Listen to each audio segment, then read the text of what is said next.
বন্ধুরা আশা করি সকলেই ভালো আছেন। তো আজকের এই ভিডিওতে আমি আপনাকে দেখাবো যে কিভাবে আপনি আপনার টেন্ডা ওয়াইফাই রাউটারের পাসওয়ার্ড চেঞ্জ করবেন। অনেক সময় দেখা যায় অনেকেই আমাদের ওয়াইফাইয়ের পাসওয়ার্ডটা জেনে যায়, অনেকেই আমাদের পাসওয়ার্ডটা ইউজ করে, সেই কারণেই আমাদের ওয়াইফাইয়ের স্পিড কিন্তু কমে যায়, যে কারণে আপনার ওয়াইফাইয়ের পাসওয়ার্ড পরিবর্তন করাটা প্রয়োজন হয়ে পড়ে। তো কিভাবে আপনার টেন্ডা ওয়াইফাই রাউটারের পাসওয়ার্ড মোবাইল দিয়ে চেঞ্জ করবেন সেই প্রসেসটাই মূলত আজকের এই ভিডিওতে আমি দেখাবো। তাই মনোযোগ দিয়ে আমার দেখানো প্রতিটা স্টেপ ফলো করতে থাকুন।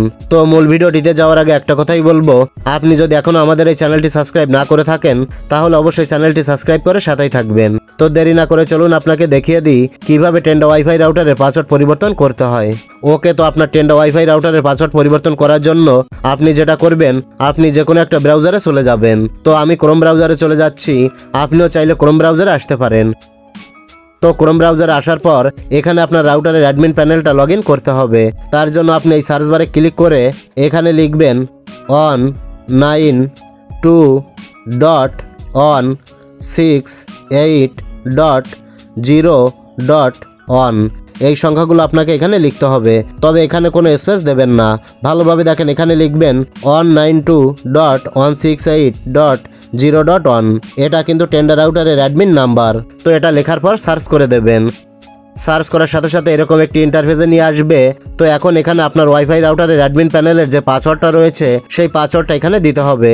আপনি যখন ওয়াইফাইটা লাগিয়েছিলেন তখন কিন্তু আপনার ওয়াইফাইটা লগ করার জন্য একটা পাসওয়ার্ড দিয়েছিল, অ্যাডমিন প্যানেল পাসওয়ার্ড। সেই পাসওয়ার্ডটা আপনাকে এখানে দিতে হবে।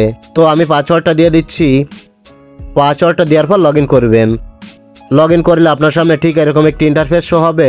এখান থেকে আপনি যদি অনলাইন ডিভাইস এই অপশনে টাচ করেন তাহলে কে কে আপনার ওয়াইফাই রাউটারের সাথে কানেক্ট আছে তাদের আপনি দেখতে পারবেন। এখানে অনেক ধরনের ইনফরমেশন রয়েছে। তো আপনি যেহেতু ওয়াইফাই রাউটারের পাসওয়ার্ড চেঞ্জ করবেন তার জন্য উপর থেকে 3 লাইন মেনুতে ক্লিক করবেন। ক্লিক করলে এখানে অনেকগুলো অপশন আপনার সামনে চলে আসবে। তো এই অপশনগুলোর ভিতর থেকে আপনি ওয়্যারলেস সেটিং এই অপশনে ক্লিক করবেন। ভালো করে দেখে নেন, দেওয়া রয়েছে ওয়্যারলেস সেটিং। আপনি এই ওয়্যারলেস সেটিংসের উপর ক্লিক করবেন। ক্লিক করার সাথে সাথে পরবর্তী একটি ইন্টারফেসে চলে আসবে। এখানে দেখতে পাচ্ছেন আছে ওয়াইফাই নেম। আপনি চাইলে এখান থেকে নামটা চেঞ্জ করে নতুন নাম দিতে পারবেন। তারপর রয়েছে সিকিউরিটি মোড, এখানে WPA2 পাস এটাই রাখতে হবে। তারপর নিচে দেখতে পাচ্ছেন রয়েছে ওয়াইফাই পাসওয়ার্ড। এখানে আপনি নতুন একটা পাসওয়ার্ড সেট করবেন। এখানে আপনি নতুন যে পাসওয়ার্ডটা দেবেন সেই পাসওয়ার্ডটাই কিন্তু আপনার ওয়াইফাই রাউটারের পাসওয়ার্ড হয়ে যাবে। তো আমি এখানে নতুন একটা পাসওয়ার্ড দিয়ে দিচ্ছি। নতুন পাসওয়ার্ড দেওয়ার পর নিচে থেকে ওকে অপশনে টাচ করবেন। এখান থেকে আবারও ওকে করে দেবেন। বন্ধুরা এখন কিন্তু আমার ওয়াইফাই রাউটারে পাসওয়ার্ড সেভ হচ্ছে। এরপর আপনার নিজের ফোন থেকে আপনার ওয়াইফাইটা কিন্তু ডিসকানেক্ট হয়ে যাবে। তারপর নতুন পাসওয়ার্ড দিয়ে, মানে এখন আপনি যে পাসওয়ার্ডটা সেট করেছেন সেই পাসওয়ার্ডটা দিয়ে আপনার ওয়াইফাইটা ফোনের সাথে কানেক্ট করতে হবে। তাছাড়া যাদের ফোনে ওয়াইফাই কানেক্ট ছিল তাদের ফোন থেকে ওয়াইফাইটা কিন্তু ডিসকানেক্ট হয়ে যাবে। নতুন করে তাদের ফোনে পাসওয়ার্ডটা দিয়ে আবারও ওয়াইফাই কানেক্ট করতে হবে। আশা করি বুঝতে পেরেছেন যে কিভাবে টেন্ডা ওয়াইফাই রাউটারে পাসওয়ার্ড পরিবর্তন করতে হয়। তো এটাই ছিল দেখানোর। ভিডিওটি ভালো লাগলে লাইক, কমেন্ট ও শেয়ার করবেন।